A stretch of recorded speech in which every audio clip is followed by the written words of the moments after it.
দখলদার ইহুদিবাদী ইসরায়েল এবং ফিলিস্তিন পুরোদমে যুদ্ধ চলছে, জানিয়ে দিব আমাদের হাতে থাকা সর্বশেষ আপডেট আন্তর্জাতিক সংবাদ। প্রথমেই সংবাদ শিরোনাম। প্রথমে জানিয়ে দিব ইসরায়েলের ভয়াবহ হামলা না চালানোর গোপন তথ্য ফাঁস করল ইরান। এরপর জানিয়ে দিব বোমার চালান আটকে রাখল যুক্তরাষ্ট্র, ইসরায়েলকে সবচেয়ে বড় সতর্কবার্তা। আরও জানিয়ে দিব উত্তর কোরিয়া কেন ইসরায়েলের সঙ্গে জোট বাঁধছে। সর্বশেষ জানিয়ে দিব আল শিফা হাসপাতালে তৃতীয় গণকবরের সন্ধান, 49 লাশ উদ্ধার।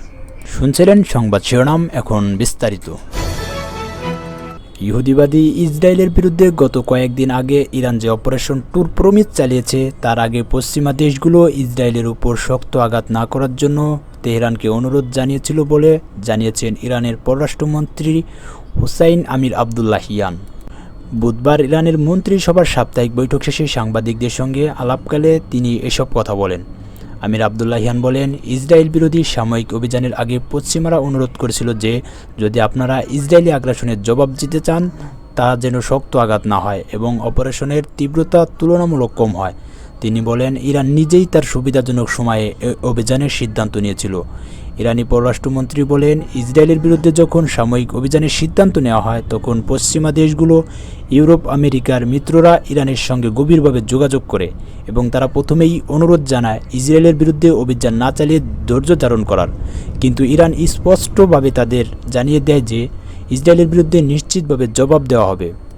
আবদুল্লাহিয়ান বলেন, অভিযানের 2 দিন আগে যুক্তরাষ্ট্র এবং তার আঞ্চলিক মিত্র দেশগুলোকে জানানো হয় যে ইসরায়েলের বিরুদ্ধে আমরা যে অভিযান চালাচ্ছি তাতে তাদের কোনো ঘাঁটি লক্ষ্যবস্তু হবে না। যুক্তরাষ্ট্রের দেওয়া নোটিশে ইরান সতর্ক করে বলছিল যে যদি ওয়াশিংটন ইরানের সাথে আঘাত হানে, তাহলে ইরান মধ্যপ্রাচ্যের অঞ্চলের মার্কিন ঘাঁটি লক্ষ্য করে আঘাত করবে এবং তা হবে চূড়ান্ত পর্যায়ের আঘাত। আমির আবদুল্লাহিয়ান বলেন, আমরা আঞ্চলিক মিত্র দেশগুলোকে জানিয়েছিলাম আমাদের সম্পর্ক ভ্রাতৃত্বের উপর প্রতিষ্ঠিত, কিন্তু যুক্তরাষ্ট্র যদি সামান্যতম ভুল করে তাহলে তাদের ঘাঁটিতে আঘাত করা হবে।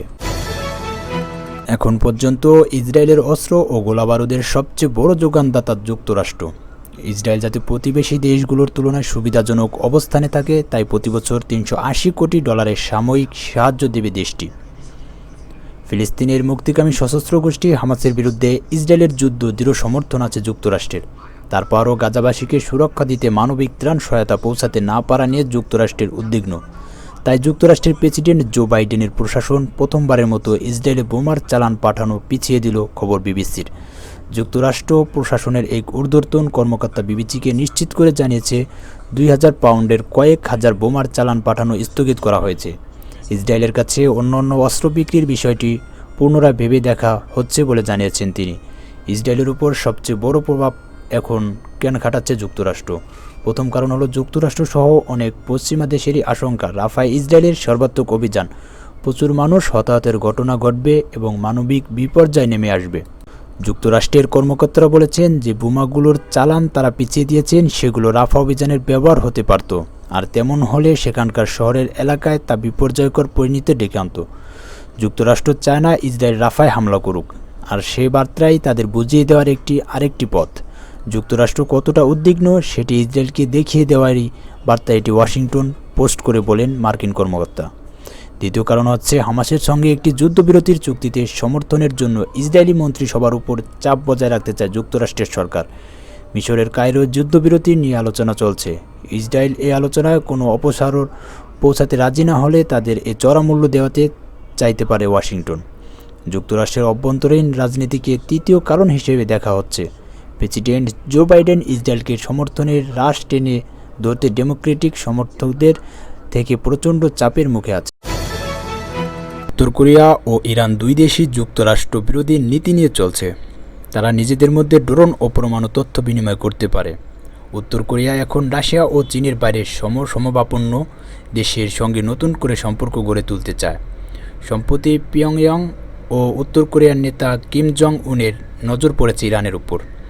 সিউলে ইউনিভার্সিটি অব নর্থ কোরিয়া স্টাডিজের অধ্যাপক কিম সুং কিয়ং বলেছেন, উত্তর কোরিয়ার মনে হচ্ছে আমেরিকার বিরুদ্ধাচরণ করার জন্য ও ইরানের পাশে দাঁড়ানোর এতটা ভালো সুযোগ তাদের সামনে এসেছে। তিনি বলেছেন, উত্তর কোরিয়া মনে করছে তেহরানকে অস্ত্র ও সামরিক প্রযুক্তি বিক্রি করার একটা সুযোগও তাদের সামনে এসেছে। উত্তর কোরিয়া ও ইরানের বিরুদ্ধে নিষেধাজ্ঞা জারি আছে। এর মধ্যেই কিছুটা আর্থিক সুবিধা পেতে চাইছে উত্তর কোরিয়া। গত এপ্রিলে উত্তর কোরিয়া তেহরানে একটি উচ্চ পর্যায়ের বাণিজ্যিক ও আর্থিক প্রতিনিধি দল পাঠিয়েছিল। 2019 সালের পর আবার ইরানে এই ধরনের প্রতিনিধি দল পাঠালো তারা। কি কথা হয়েছে, কোনো সমঝোতা হয়েছে কিনা তা নিয়ে দুই দেশেরই মুখ বন্ধ রয়েছে। তবে সামরিক প্রযুক্তি, পরমাণু অস্ত্র ও ব্যালিস্টিক মিসাইল নিয়ে কথা হয়েছে বলে জল্পনা চলছে, অস্বীকার করছে ইরান। ইরান জানিয়েছে পরমাণু প্রযুক্তি নিয়ে সহযোগিতার বিষয়ে কোনো কথা হয়নি।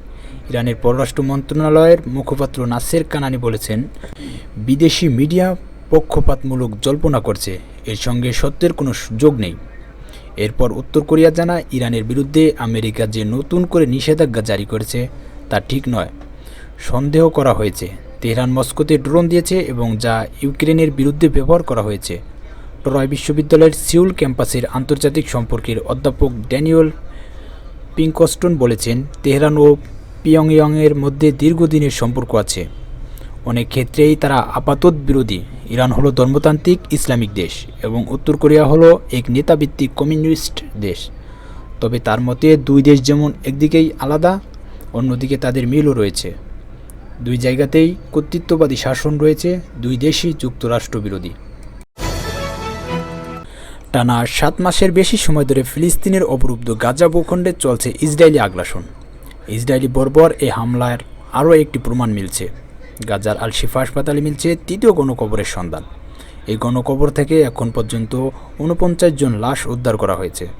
বৃহস্পতিবার 9 মে এক প্রতিবেদনে এই তথ্য জানিয়েছে বার্তা সংস্থা আনাদুলু। প্রতিবেদনে বলা হয়েছে, ফিলিস্তিনের মেডিকেল দলগুলো গাজা শহরের আল শিফা হাসপাতালে তৃতীয় গণকবর আবিষ্কার করেছে বলে বুধবার গাজার সরকারি মিডিয়া অফিস জানিয়েছে। মিডিয়া অফিস এক বিবৃতিতে বলেছে, এখন পর্যন্ত প্রায় 49 জন লাশ গণকবর থেকে উত্তোলন করা হয়েছে, আর লাশের খোঁজে অনুসন্ধান প্রচেষ্টা এখনও চলছে। আনাদুলু খবরে বলা হয়েছে, গাজা উপত্যকায় এখন পর্যন্ত কমপক্ষে 60টি গণকবর পাওয়া গেছে। অন্যদিকে গত 7 মাসেরও বেশি সময় ধরে ইসরায়েল অবরুদ্ধ এই ভূখণ্ডটিতে আক্রমণ অব্যাহত রয়েছে। ইসরায়েলি এই আক্রমণের ফলে গত বছরের 7 অক্টোবর থেকে 34,800 জনের বেশি লোক নিহত এবং আরও 78,400 জনেরও বেশি মানুষ আহত হয়েছেন। গাজার মিডিয়া অফিস জানিয়েছে, আল শিফা হাসপাতালে 3টি গণকবর, দক্ষিণ অঞ্চলীয় শহর খান ইউনিসের নাসির হাসপাতালে 3টি এবং উত্তর গাজার কামিল আদওয়ান হাসপাতালের 1টি গণকবর পাওয়া গেছে। এতে আরও বলা হয়, 60টি গণকবর থেকে এখন পর্যন্ত অন্তত 520টি লাশ উদ্ধার করা হয়েছে। এমন অবস্থায় ফিলিস্তিনের এই ভূখণ্ডটিতে ইসরায়েলের মারাত্মক আক্রমণ বন্ধ করতে আন্তর্জাতিক সম্প্রদায়কে হস্তক্ষেপ করার আহ্বান জানিয়েছে গাজা উপত্যকা শাসনকারী দল হামাস।